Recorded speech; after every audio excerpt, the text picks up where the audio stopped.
por inteiro. Jesus está vivo por inteiro em cada pedaço da Eucaristia. E mesmo que você não receba Jesus nas duas espécies, você está recebendo Jesus ressuscitado. E por isso que quando o sacerdote ele vem diante do altar, ele abaixa-se, ele beija o altar. Sabe por que Jesus beija o altar? O altar é Cristo. Jesus na cruz ele se torna ao mesmo tempo sacerdote, altar e cordeiro. Existe algo que se chama missa negra. Vocês sabem o que é missa negra? É uma missa satânica que é feita pelos adoradores de Satã. Sabe como que eles fazem a adoração a Satã? Eles colocam em cima de uma mesa uma prostituta nua. O altar da missa negra é uma prostituta nua. E eles pegam a hóstia consagrada que roubaram, profanam a hóstia em cima da mulher, quebram uma imagem de Nossa Senhora, xingando Nossa Senhora e xingando a Santa Hóstia. Horrível? Mas eu vou dizer uma coisa para vocês.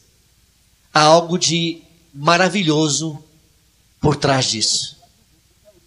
Se Satanás quer tanto profanar a Santa Hóstia, é porque ele tem certeza que ali está o corpo de Cristo.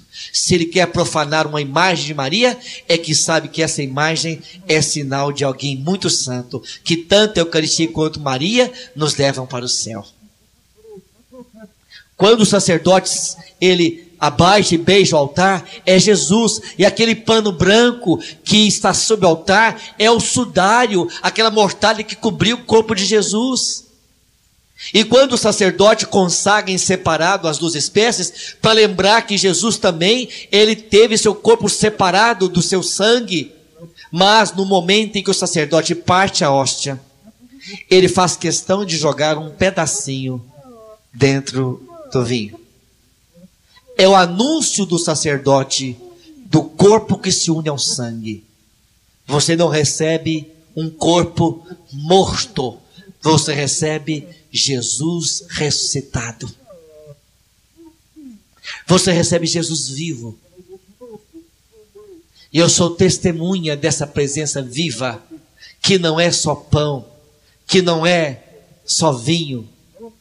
Lá em Porangatu, um testemunho que chegou de uma senhora que havia feito 7 operações com câncer na garganta, fraquinha, tinha tirado um pedaço do maxilar, um pedaço da língua. Ela ia todos os dias de manhãzinha para a missa, e um dia o sacerdote disse: eu vou levar a Eucaristia na sua casa, não precisa vir aqui não. E ela disse: não, seu padre, enquanto eu tiver força, o senhor não pode me impedir que eu veja com meus olhos o milagre que só acontece aqui neste altar. Aqui eu vejo o milagre. O pão se torna carne, o vinho se torna sangue, porque o Senhor repete as mesmas palavras de Jesus, e Jesus não pode mentir.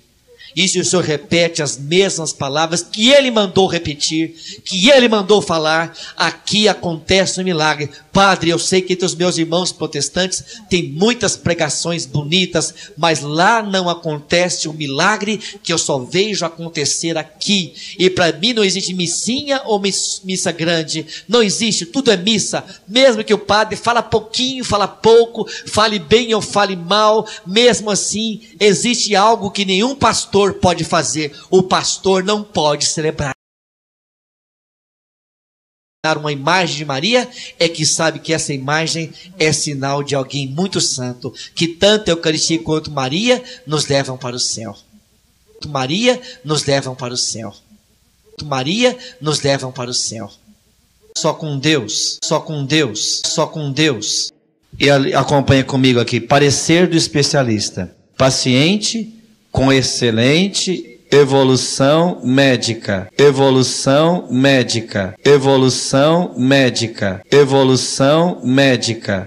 Além da pessoa ter que confessar publicamente o seu pecado, além da pessoa ter que confessar publicamente o seu pecado, quem tem a Bíblia como a minha, quem tem a Bíblia como a minha, quem tem a Bíblia como a minha, saiu com a maricota. Você teria coragem, Vicente? É difícil, né? É difícil, né? É difícil, né? É difícil, né? Vou confessar ao Senhor, ao Senhor, ao Senhor. É difícil. Ao Senhor é difícil. Este é o argumento protestante. Quem pode perdoar pecados senão só Deus? Como é que você sai dessa? Só Ele perdoa, só Ele perdoa, só Ele perdoa. Jesus instituiu o sacerdócio e com o sacerdócio Ele deu uma ordem aos seus sacerdotes: perdoa quem merecer perdão e não perdoa quem não merecer o perdão. Perdoa quem merecer perdão e não perdoa quem não merecer o perdão. E não perdoa quem não merecer o perdão. E não perdoa quem não merecer o perdão. Que entre os meus irmãos protestantes não existe o sacerdócio. Chame os presbíteros. Não fala chame os pastores. E o presbitério é o primeiro grau do sacerdócio. Mas veja o que diz o versículo 16.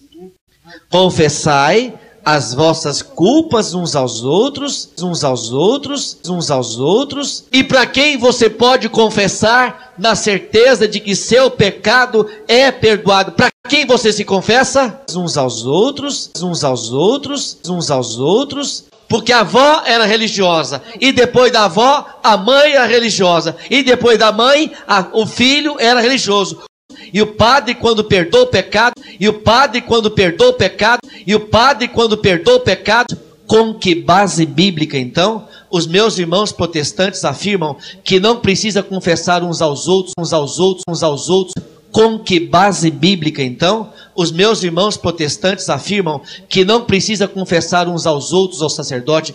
É muito fácil você participar de uma religião onde você não precisa se humilhar em uma confissão particular com o sacerdote. E para quem você pode confessar na certeza de que seu pecado é perdoado? Para uns aos outros, uns aos outros, uns aos outros. É muito fácil você participar de uma religião onde basta você se confessar apenas com Deus. Uns aos outros, uns aos outros, uns aos outros. A pessoa que comete o aborto ou aquela que ajuda está automaticamente excomungado. Já tem sentimentos. Já foi comprovado pela psicologia que um feto com 7 semanas, que nem dá para ver, já tem reações. Pela psicologia, o Catecismo da Igreja Católica número 1035, o Catecismo da Igreja Católica número 1035, o Catecismo da Igreja Católica número 1035, fala assim: as almas dos que morrem em estado de pecado mortal, após a morte a sua alma desce imediatamente ao inferno. Não sou eu quem digo isso, é a doutrina da igreja baseada na Bíblia. O Catecismo da Igreja Católica número 1035, a doutrina da igreja, o Catecismo da Igreja Católica número 1035. Pois em Jeremias 31, 34, a palavra do Senhor diz assim: pois a todos perdoarei suas faltas, sem guardar nenhuma lembrança de seus pecados. Ele não está falando figuradamente. O que está escrito aqui na Bíblia protestante, Jesus está dizendo claramente que não é figurado. Isso mostra que Jesus está falando ao pé da letra. Eu estou lendo a tradução protestante. Naquela figura linda daquele homem alto, bonito. E somente o católico tem essa alegria. Ser católico é graça de Deus. Ser católico é favor imerecido. Ser católico é um presente de Deus. Diga obrigado, Senhor. Eu amo meus irmãos protestantes. Eles têm muitas coisas bonitas, pregações lindas, mas falta algo importante. O pastor distribui a todos pequenos cálices contendo suco de uva ou vinho, que eu vou ler inclusive numa Bíblia de tradução que eles fazem essa mesma leitura lá entre eles.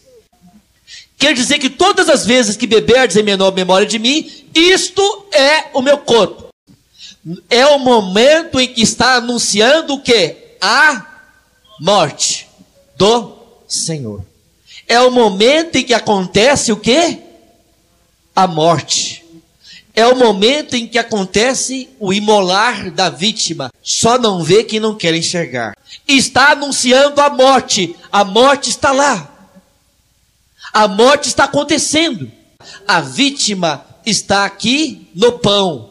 Não é a vítima o sangue que corre da cruz, mas é o mesmo sangue agora que está no vinho. O que a pessoa está comendo é um pãozinho qualquer? É um vinho qualquer? Olha que é uma Bíblia protestante, hein?